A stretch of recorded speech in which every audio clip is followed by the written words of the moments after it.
I'm sitting in my garden, surrounded by new growth, basking in the sun, when I see a white butterfly fluttering through the air and land in front of me.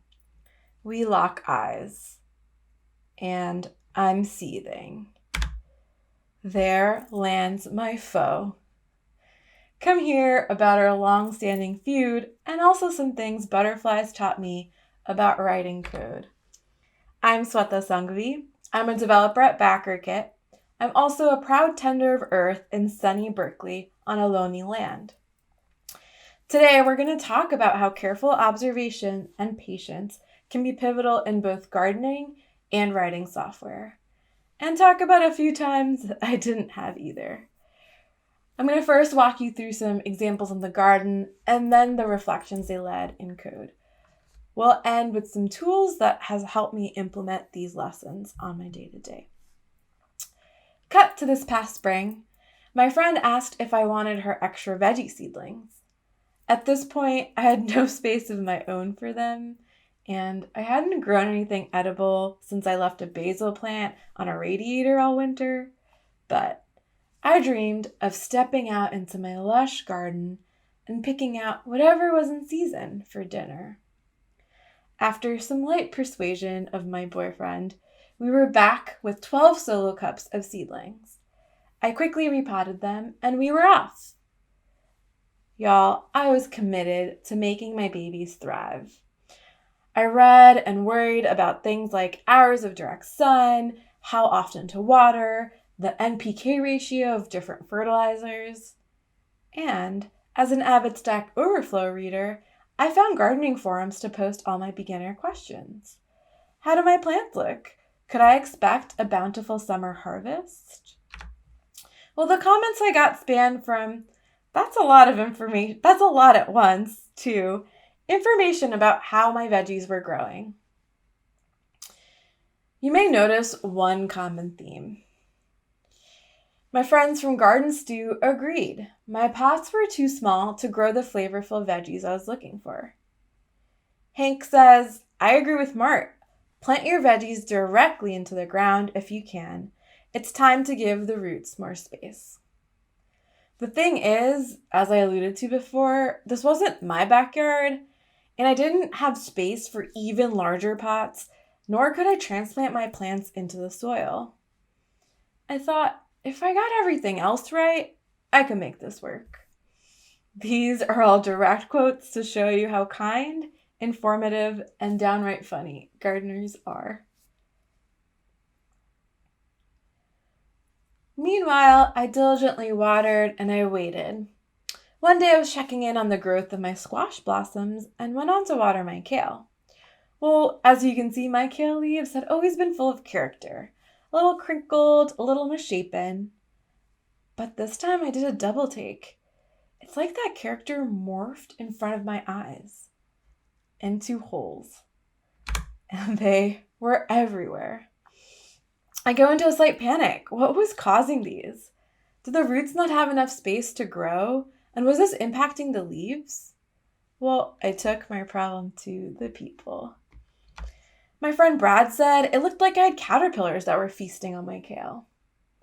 I'm going to be honest, I didn't think that's what it was.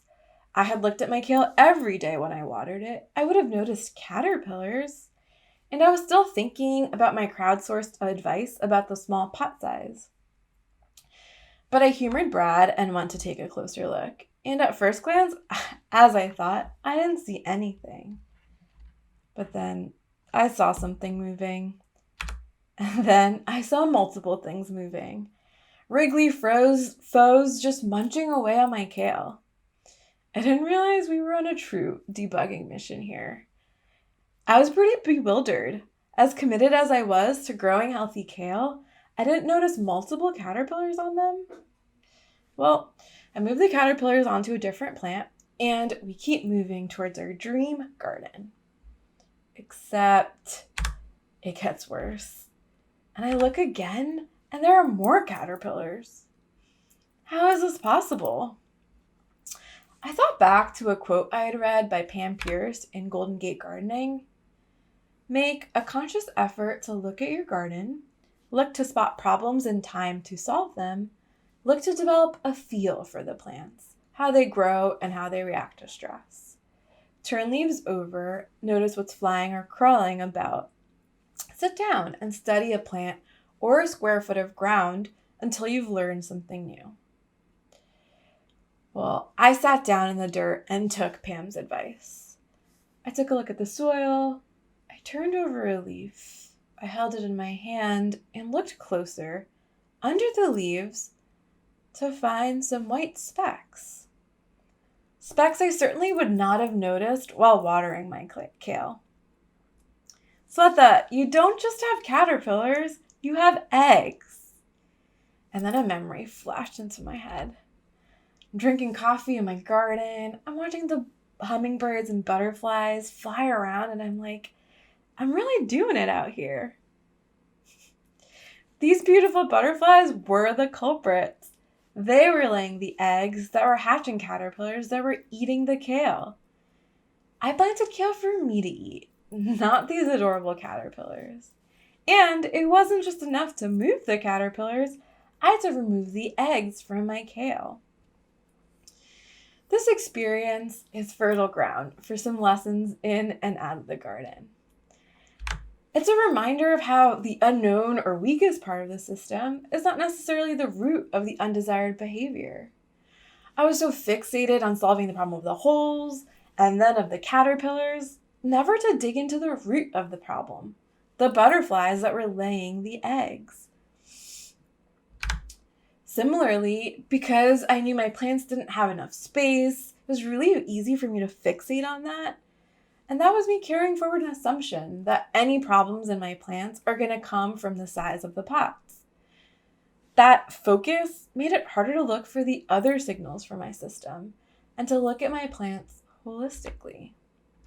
While I was looking at my kale every day, I was always looking for something very specific, new kale leaves as I water them from above. It can be so easy to look at something regularly and yet miss some key details about it. I wasn't looking at my kale holistically, looking under the leaves or the soil, nor was I looking at my kale as an element of a larger system, examining the critters that were around it. Perhaps I could have noticed these holes earlier and identified them as bite marks if I'd slowed down to look closer at my kale. And perhaps if I'd examined the whole system of the garden, I could have asked myself the question, why are there more butterflies in the backyard recently? A quieter sign, but in our case, the root of our chewed up kale. This experience taught me the value of a different way of looking, from scanning for signs of progress to being curious about every change that happens and the why behind it, and examining my garden and kale holistically. I thought expert gardeners knew exactly what to do and the right concoction of inputs, the sun, the fertilizer. What I didn't realize is that my crops had something to say back to me, and expert gardeners are just expert observers hearing these signals. And it's not that these gardeners never get pests, it's that they observe them early so they can act quickly. I'd love to tell you that I learned my lesson, but alas. You see, recently I wanted to use my leaf grower to remind myself what the sun requirements of kale was. And so I called fetch and from our new leaf grower, saved it to a variable, and I keyed into sun requirements, only to see this error. And I thought, wait, was it actually a symbol? Wait, was there no underscore in the key? Or do sun requirements not exist on this object? I'm feeling myself wanting to go into debug overdrive. But wait, let's apply our previous lesson. What would it look like to examine our system and to look under the kale leaf? Let's look closer at the error. At first glance, I didn't even really understand this error, and so I reactively changed the key. Well, okay, our error is a type error with no implicit conversion of string into integer. And then we see those square brackets underneath. Oh, right, square bracket is just syntactic sugar for our method that is throwing this error. And the key we're passing is the parameter for this method. Didn't really even think about that when I encountered this. All right, let's think further of the no implicit conversion of string into integer. Well, I guess in this case, the string is the key, sun requirements. Why would we try to convert that into an integer? Well, as I slow down, I consider that also my first instinct was to change the key, but actually, if I were to key into a plant object or a kale object with a key that doesn't exist, we would actually return nil, not an error. That was me following an assumption that the key was wrong. So it's not necessarily what the issue is. I think further, and the integer is still mysterious to me. Why is Ruby trying to take our string, sun requirements, and convert it into an integer to pass back to the square bracket method? Oh man, I think of the other implementation of square brackets, and integers make me think of indices, and it kind of all comes together for me to realize. I thought my method was returning a plant object, but instead it's an array of plant objects. This is one of those funny cases where Ruby is trying to help us out by assuming we meant to call an index because that's what the square bracket for arrays expects, but that conversion bubbles up to an error that we might not expect. I thought back to my lesson from growing kale. It can be so easy to assume that it's the size of my pots, or in this case, the formatting of the key or the key that I'm using. That was the actual issue. And that assumption that I was carrying forward kept me from investigating the caterpillars to find the eggs, or in this case, from fully understanding the error. Both the signals that my system was serving to me. This is a pretty simple example, but it's not an unfamiliar one, and I use this as a stand-in for the many times we react to unknown or unexpected behavior. There are countless times that I had misread a stack trace or misdiagnosed a bug or misunderstood what a line of code was doing just because I totally thought I knew and carried that assumption forward.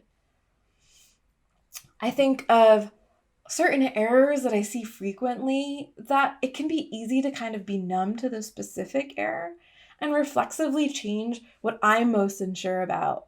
Sometimes it's a mock, I don't feel confident I wrote correctly, or it's a new API that I'm working with, so I'm sure I've misunderstood what the keys are. Often the complexity of the task at hand obscures the simple stepwise process of reading the error fully. So what can we learn about these tricky places we find ourselves regularly? Sometimes these resolve themselves just on a second glance or a simple put somewhere, but how often do we carry these assumptions further, shifting into autopilot mode? I think of being confused by something's erroring and going to check if it's related to a bug that I saw last week, instead of fully even just reading the stack trace and notice where this instance of the error is coming from. I've noticed that when I commit to a practice of observation, of reading the signals and signs of our application, I can save time and frustration. So I ask, what can we learn from our chewed up kale moments and develop an eye for those earlier, quieter hints of things amiss? Well, going back to our gardening adventures, spring turns into summer and summer cools into fall. And lucky for us East Bay growers, we've got a long season of cool weather gardening ahead of us. This time we're going to grow carrots and beets from seed. And another exciting development since we last gardened together, we've got a backyard. So we're going to be growing into the ground. No more cramped pots for us. Hold your excitement. Well, to do this, we need to make some space in the yard for our new vegetables. And so I dig up the weeds growing in a patch of ground, amend the soil with some compost, and then sow carrot and beet seeds. And then we wait. Several weeks pass and some seedlings start popping up. I realize though that some of these are the weeds from before. And since Now that we're growing outside of pots, we're more subject to deeper rooted plants and volunteer plants. Plants from seeds that were moved organically. Think wind or squirrels. The thing about root vegetables is that they need lots of room to grow those thick roots. And when they're crowded, their growth can be stunted. I wanted to protect my carrots and beets from other root systems growing too close to them. And to do that, I knew I had to diligently weed, but I didn't know how to tell apart the plants I wanted versus the weeds that I didn't. Well, to answer this question, to a new gardening group we go. Hera says, I'd wait until those sprouts are big enough to actually ID before starting to pull weeds. I thought that the gardeners that I queried would point out what to keep and what goes, but I sense we're getting a bigger lesson than just the task at hand. Seedlings look alike when first sprouted, and time needs to pass before we know if the seeds we planted belong where they're growing. Hera also asks us a question with, what is a weed? At the end of the day, weeds are just plants, and I realize I was labeling anything that wasn't a sprout from the seeds I'd planted a weed, labeling anything I didn't expect as a weed. Well, what was the cost of deeming growth I hadn't predetermined to grow in my garden patch as something that didn't belong there? When we dictate what grows and where based on expectations, we're letting those expectations guide the growth of our garden instead of the seedlings themselves, and we lose the possibility of organic growth that can benefit our garden in ways we couldn't have predicted. By weeding my garden before I even knew what I had or how this new growth would interplay with my beets and carrots, I lost the possibility of volunteers and other great additions to my garden. So waiting to see what I was sprouting allows me to instead be dictated by the health of the seedlings or the utility they serve instead of just what I was expecting to see.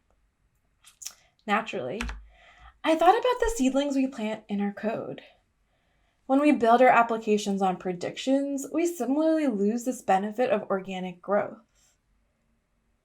Do you know that butterflies that lay eggs on my kale, those same butterflies hate the smell of thyme, and planting thyme by your kale can help deter those butterflies from laying eggs. Here's the other gift Hera gifted us. Let your seedlings grow to find out what needs to be weeded. Great software is not built, it is grown. Let's dive into an example. Well, we have a new requirement.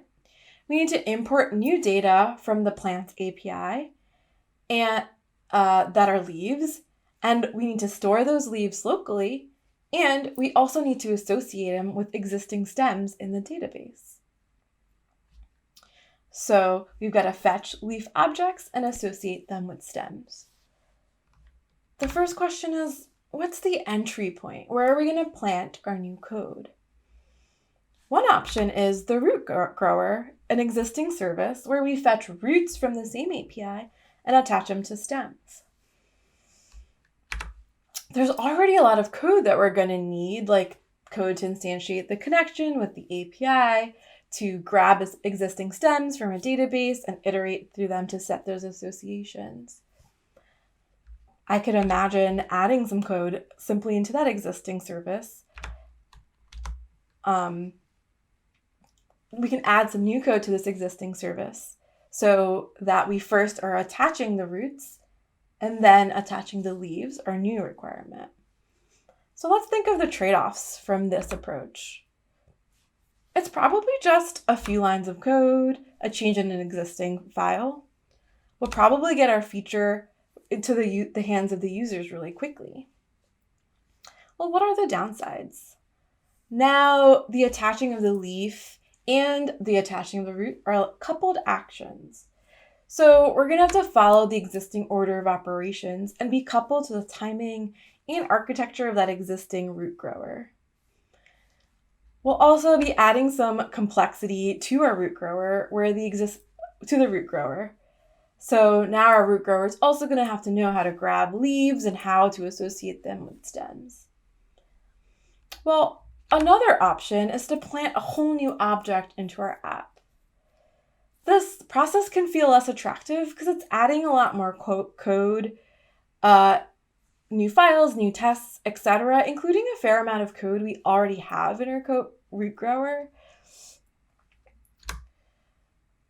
And now, if in the future, if we wanted to make an update in, let's say, the code that connects to the specific API, we're going to have to make it in multiple places. So this can feel like some downsides, but what is the flexibility this is going to give us? Well, now, sprouting this new class will allow us to decouple our new feature, the growing of leaves, from our growing of roots. This will allow us to let this new feature we're planting develop independently from that previous feature. And we can let the organic forces of our application, bug fixes, feature additions, adjacent refactors, grow our seedlings. Letting this object grow can reveal the abstraction that connects these two services, instead of coupling them by just adding to the same place. Taking this concept further, we could even plant two new objects, one to fetch the leaves and the other to associate the stems.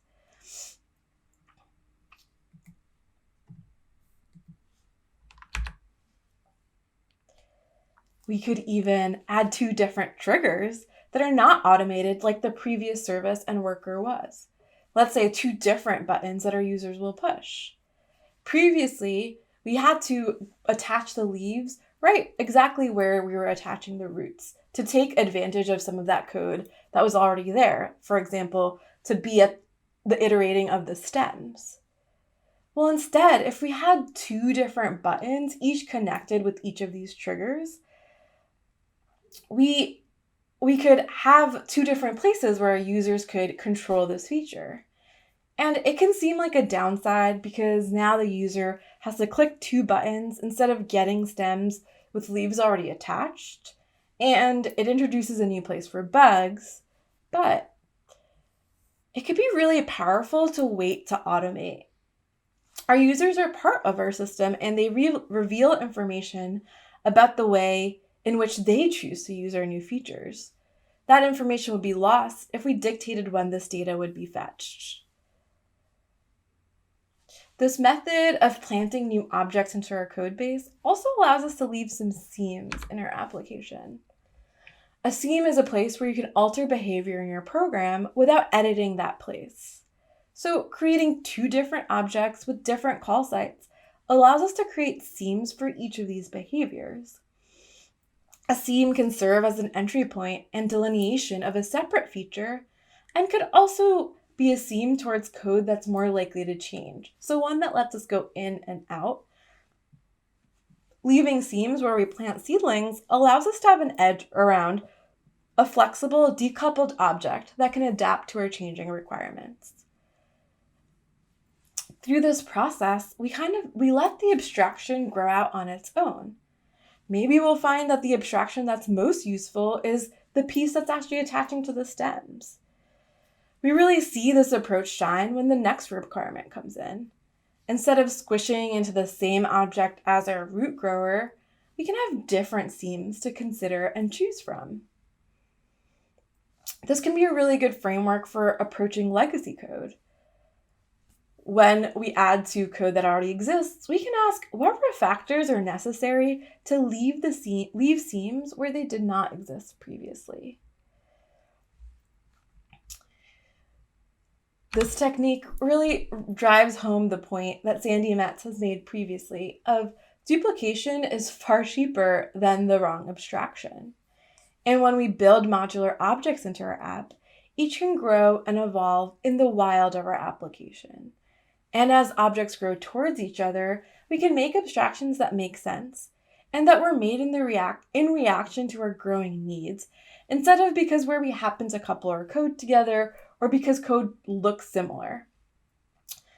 This process can really avoid premature refactors or coupling features based on implementation and let our seedlings grow to tell us which refactors our application needs.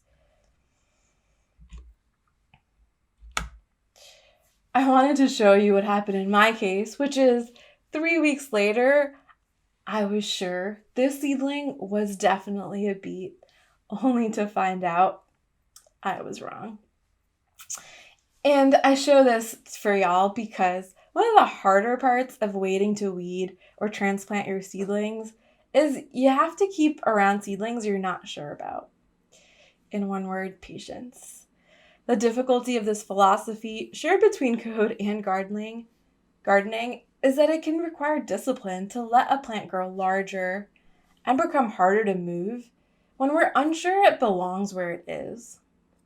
And when we revisit code that we know is still growing, it can take discipline to leave it there and wait for new sprouts to inform your abstraction. Action can feel easier than letting time pass and let our garden grow. But it does bring up an important question of when to refactor. When we have different objects, each with their own call site, it can result in code that could look duplicative or redundant.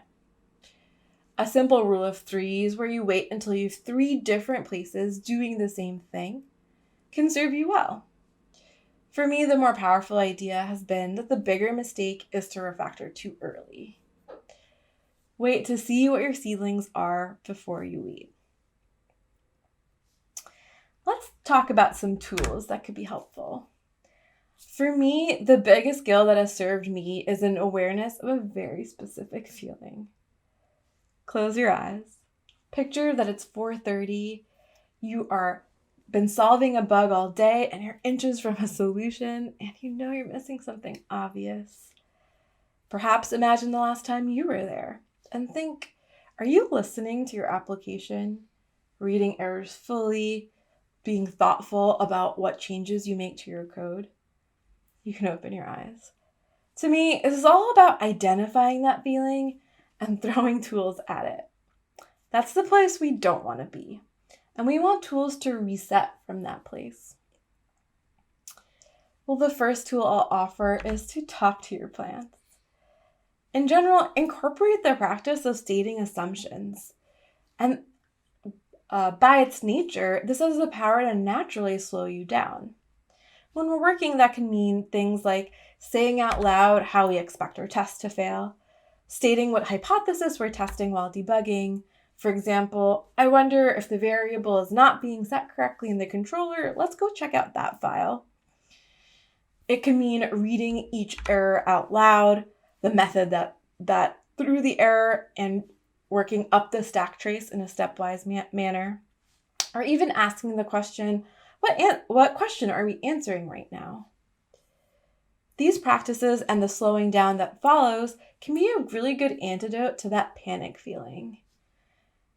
This could be useful in both pairing and soloing with your rubber duck. I've had pairing sessions where my pair and I grew increasingly confused by a bug, each wanting to quickly try hunches, grabbing keyboards. And while it can feel like we're getting to the bottom of something, honestly, more often than not, this is us spinning our wheels. And it's usually the kind of dynamic that leads to testing far out theories that would have been quickly invalidated if we had looked a little closer. I've also had times where I was confused by some code and I brought in a pair, and then I was frustrated because my pair made me start at the top and step through each piece of the code path. However, those seemingly not useful practices, because I totally know where the issue is, often bear the most fruit. These practices unearth assumptions at the root of most bugs. So shifting coding dynamics to being more open, to being slowed down, and holding ourselves to strive for the force that goes back to the simplest thing can be really useful. Practicing the stepwise approach on the regular will make it be one that you're more likely to turn to when it's more of the frustrating spots. The second tool I'll offer is walk in your garden, as Pam told us to do. One way to do that is to adopt the practice of daily diff into your dev process. At BackerKit, we spend the 15 to 20 minutes after stand-up reviewing the commits of the last day to familiarize the team with all the changes that are happening in the code base. This serves to surface the areas of the code base that are changing, which informs ongoing feature work, or also when we notice any unexpected behavior that either we notice or users report, or really helpful in triaging some exceptions that our app is throwing. It's really not uncommon for me to say, I think we saw something about that in daily diff. It also serves as a great way to zoom out on all the sprouts that are growing in our code base and watching them change. It gives us an idea of the patterns through our app. Now, for larger teams, this may not be a 15-20 minute exercise if you want to review all the commits from the day before, but there may be some cuts you can make, whether it's commits for a product or an epic or from certain teams. Perhaps labeling commits to review the next day could be useful. Another tool that can work is just a time box of reviewing however many commits you get through in 15 to 20 minutes. Just a general awareness and surfacing of the changes can be really useful. And the last tool I'll offer is weeding. And I know I asked y'all to be thoughtful about what you label as weeds, but some parts of our garden are more weed-like than others. What I'm talking about is noise in the form of deprecation warnings, console errors, and lagging. And these can sprout up in your terminal or the console that's running your tests or CI, and can be tempting to ignore. It can be really easy to build a tolerance to that noise and then not notice when you've committed a new one into the code base, or not notice when there's an error while you're working on a feature. Worse, sometimes these are warnings of upcoming changes to gems and other dependencies, and it can really hurt to get the rug pulled out from under you when it's no longer a warning and it's an error. There's a question of when to tend to these. I'd say as soon as you see them, building that practice of taking that detour to solve them there, or at least put a ticket if some investigation reveals it'll take longer, can lead to keeping your garden as close to weed-free as possible. If you're in a place where there's a lot of noise already, one effective tool is to just make a ticket for each one and committing to, let's say, 20% of each sprint to paying down that debt. Well, I want to thank you for coming to Growing Software from Seed. This is a beet seedling that the butterflies have yet gotten to. Let me know if you end up trying something different on your team or in your garden. There's my Discord nickname and my Twitter handle and my email, and I'll be checking this channel through RailsConf. I wanted to give a shout out to BackerKit, where I get to explore these ideas and more with my team. At BackerKit, we make some rad things for creators and crowdfunding. We strive to grow both our code and our people, and we're currently hiring for both a dev and a designer position. I'd love to tell you more. All right, y'all. Thanks again. Have a great time.